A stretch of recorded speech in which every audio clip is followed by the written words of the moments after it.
melihat ada 3 poin bagaimana rahasia supaya kita mendapat ketenangan di situasi yang kacau ini. Yang pertama adalah, ini firman Tuhan, ini bukan rekayasa saya. Yang pertama dikatakan, coba Mazmur 62 yang pertama, sama-sama kita baca ya. 2, 3 ya. Hanya dekat, mana nih? Ayo standby. Mazmur 62 ayat yang kedua. Sudah dapat, amin? Oke, kita baca 2, 3 ya. Hanya dekat Allah saja aku tenang, daripadanya lah keselamatanku. Saudaraku kasih dalam nama Yesus, janji ketenangan itu hanya didapat, ada 3 poin yang saya catat, yaitu adalah bagi orang yang dekat dengan Tuhan. Dekat itu artinya ibarat kita punya seorang sahabat. Kalau kita jarang ketemuan, kita jarang ngobrol, maka tidak bisa dikatakan dekat. Kalau dekat itu maka dia sering ngobrol. Jadi kita itu dekat sama Tuhan bukan berarti kita hanya ngomongin Tuhan, tapi kita sendiri yang harus ngobrol sama Tuhan, ngomong sama Tuhan. Bagaimana ngomong, Mak? Mak lagi ya. Maaf nih, kebiasaan live di Facebook. Bagaimana untuk ngobrol dunia? Bagaimana ngobrol sama Tuhan itu bukan berarti kita sama dengan orang lain, sama manusia kita ngomong biasa, nggak begitu ya saudara. Tapi ngobrol sama Tuhan itu, dekat dengan Tuhan adalah kita bangun hubungan kita yang spesial, yang intim dengan Tuhan. Hubungan yang spesial yang dibangun dengan rasa, bukan hanya dengan rasa cinta ya saudara, tapi dengan rasa hati yang tulus, dengan penuh kerinduan kepada Tuhan, pasti menimbulkan hadirat Tuhan. Tidak ada orang yang sungguh-sungguh lalu dia tidak merasakan hadirat Tuhan, saudara. Saudara pun hari ini, saudara, sekalipun saudara di rumah, kalau saudara sungguh-sungguh, saudara bisa merasakan hadirat Tuhan. Saudara bisa merasakan jamahan Tuhan yang luar biasa hari ini. Amen. Saudara bisa tenang ketika situasi sedang kacau. Karena apa saudara? Karena kita dekat dengan Tuhan. Amen. Tuhan itu adalah sumber segala sesuatu yang baik. Dia menciptakan semuanya. Dia menciptakan saudara, dia menciptakan saya. Oleh sebabnya juga dia yang berhak, dia yang tahu bagaimana supaya kita tenang. Amen. Ibarat air saudara, kalau kita sudah melihat sumbernya, maka saudara tidak perlu lagi yang namanya cemas untuk tidak bisa minum. Setuju ya? Tapi kalau saudara hanya melihat 1 botol aqua sepanjang hari saudara, mungkin kita akan cemas. Apa nanti sore yang akan saya minum? Tapi kalau kita lihat langsung mata air, kita nggak usah lagi isi itu ember karena mata air ada di kita. Amin ya. Amin. Demikian juga dengan rasa tenang saudara. Ketika kita dekat dengan Tuhan, maka terjaminlah rasa tenang. Saya tidak katakan maka selesai masalahmu, no, bukan saudara. Kita dekat dengan Tuhan bukan berarti kita langsung selesai masalah kita. Tidak punya masalah, enggak. Sering sekali saya katakan orang yang tidak punya masalah hanya ada di bawah alam kubur. Tapi saya katakan saudara, ketika kita dekat dengan Tuhan, ada ketenangan yang luar biasa yang tidak bisa dimiliki oleh dunia ini. Amin. Terus yang berikutnya saudara, selain ngobrol, selain berdoa, apa yang sering kita lakukan, terutama nih Bang, saat teduh kita di rumah ini sudah mulai rutin membangun doa-doa, baik itu doa malam, baik itu doa pagi saudara. Sekalipun mungkin ada yang bolong-bolong ya, tapi kita sudah mulai. Sejak kejadian virus ini saudara, kita semakin dekat kepada Tuhan. Kalau nggak, apa sih yang mau kita lakukan lagi gitu ya? Jangan sampai dengan keadaan dunia ini kita justru tenang-tenang, kita justru merasa, Tuhan di mana kau Tuhan? Kenapa Tuhan tidak bisa stop ini virus? Bisa saudara, kalau Tuhan mau, bisa stop ini virus, amin? Amin. Karena dikatakan tiada yang mustahil bagi Tuhan. Tapi Tuhan mau dengan keadaan ini, kita tahu manusia ini terbatas. Selama ini yang cuek dengan ibadah, yang cuek dengan Tuhan, bertobat. Kalau saudara tidak bertobat lagi di akhir zaman ini, saudara, saya katakan itu namanya kebangetan. Itu namanya kita ini mati rasa. Jangan sampai begitu Tuhan mau datang baru kita minta tolong, ampun Tuhan, saya mau ikut Tuhan. Jangan sampai Tuhan katakan sudah terlambat. Khususnya saudara-saudara yang sudah lama tidak hadir dalam ibadah, dan hari ini dan untuk mungkin minggu-minggu besok, kesempatan juga tidak ada, bisa datang tidak ada. Tapi kesempatan ini online saudara manfaatkan. Karena juga akan ada waktunya nanti online pun tidak saudara. Karena firman Tuhan katakan akan ada waktunya orang mencari firman Tuhan tapi tidak menemukannya. Amin. Haleluya.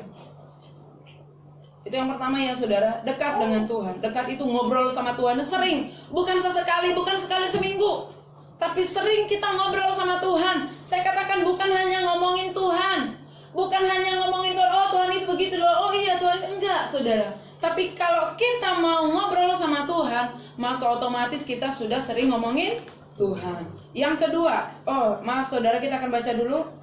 Salah satu hamba Tuhan yang sangat dekat dengan Tuhan yaitu adalah Raja Daud. Kita buka dulu dalam Mazmur 84. Mazmur 84. Bagaimana Raja Daud sampai mengatakan lebih baik katanya 1 hari di pelataran Tuhan ya daripada 1000 hari di tempat lain.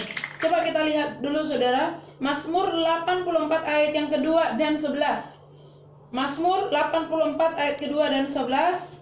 Yang di rumah juga boleh baca Alkitabnya saudara. Kita akan sama-sama membacanya. Saya minta tolong nanti Om Roland membacakannya ayat yang kedua dan 11. Demikian firman Tuhan, betapa disenangi tempat kediaman-Mu, ya Tuhan semesta alam. Ayat yang ke-11, sebab Tuhan Allah adalah matahari. 11. Sebab lebih baik 1 hari di pelataran-Mu daripada 1000 hari di tempat lain. Lebih baik berdiri di ambang pintu rumah Allahku daripada diam di kemah-kemah orang fasik. Iya, makanya sampai ada pujian lebih baik 1 hari di pelataran-Mu. Ini menggambarkan saudara bagaimana Raja Daud. Raja Daud itu bukanlah selevel kita saudara. Makanya kalau selevel kita masih sombong, masih nggak butuh Tuhan, masih nggak merindukan Tuhan, itu namanya kita terlalu sombong. Karena Raja Daud sendiri pun dikatakan di sini saudara, Raja Daud itu mengatakan yang kedua, betapa disenangi tempat kediaman-Mu ya Tuhan. Amin. Bahkan Raja Daud mengakui lebih baik 1 hari full di hadapan Tuhan daripada 1000 hari dengan tawaran dunia yang sangat bisa saya katakan sangat nikmat secara dunia saudara. Ini Raja Daud yang punya segala-galanya. Dia seorang raja. Seorang raja aja saudara ini mau yang namanya membangun hubungan dengan Tuhan. Haleluya. Bagian yang kedua, poin yang kedua adalah selain dekat dengan Tuhan, yang kedua berpengharapan hanya kepada Tuhan. Amin. Kita akan baca Mazmur 62. Saya minta tolong saudari Esther. Mazmur 62 ayat yang ke-6. Kencang suaranya ya. Hanya pada Allah saja kiranya aku tenang, sebab daripadanya lah harapanku. Iya.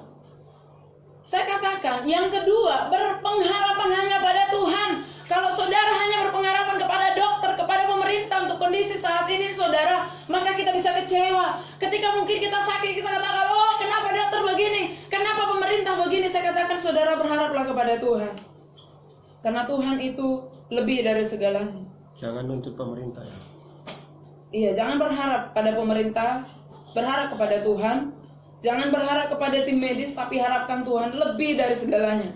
Saya katakan di sini, saudara, firman Tuhan katakan, hanya pada Allah saja kiranya aku tenang, sebab daripadanya lah harapanku. Saudara tahu, manusia kalaupun tidak makan selama 40 hari masih bisa hidup nggak? Bisa. Yang di sini jawab ya, tolong ya. Bisa. Masih bisa hidup nggak? Bisa. Bisa ya. Kalau tidak minum selama 3 atau 4 hari masih bisa hidup nggak? Bisa. Bisa. Enggak napas 5 menit masih bisa hidup nggak? Enggak, ada yang bisa. Bisa ditahan napas. Coba nanti di rumah ya, saudara-saudara kita punya sekarang ya. 2 menit. Nanti ya. Bisa saudara. Makanya orang menyelam itu atau yang mungkin dia sedang tenggelam lalu dia di bawah air, saudara masih bisa bertahan 5 menit. Tapi kalau saudara dan saya tidak punya harapan 1 detik pun, maka kita bisa mati. Kenapa saya katakan begitu saudara? Kalau kita tidak punya harapan lagi, maka yang kita lakukan adalah bundir. Apa bundir saudara?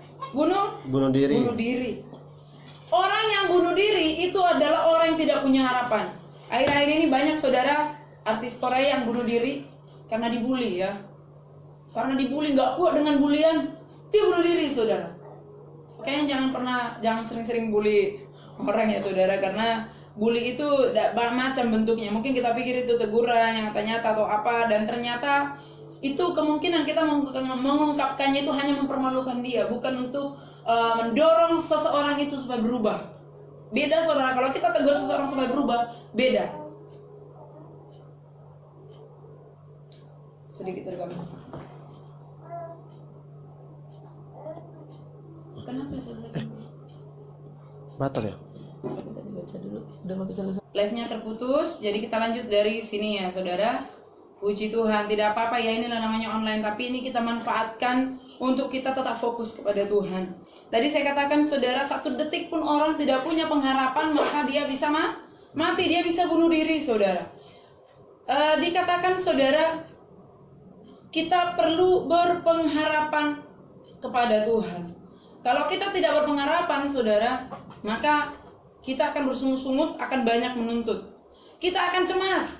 Saya katakan di sini, saya tulis di sini saudara, iblis itu akan berusaha membuat kita tidak mempercayai Tuhan.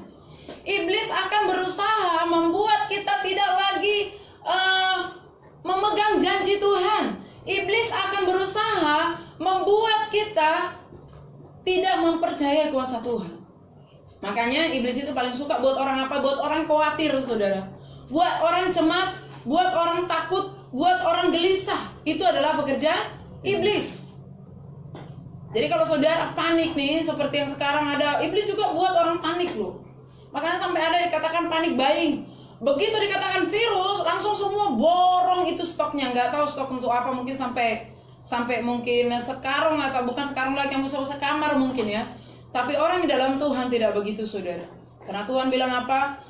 Kesusahan sehari cukuplah untuk sehari. Saya katakan tadi, cemas, khawatir, takut, panik, stres itu adalah datangnya dari iblis. Dari Tuhan itu datangnya apa saudara? Rasa tenang, damai, sukacita, rasa aman. Amin.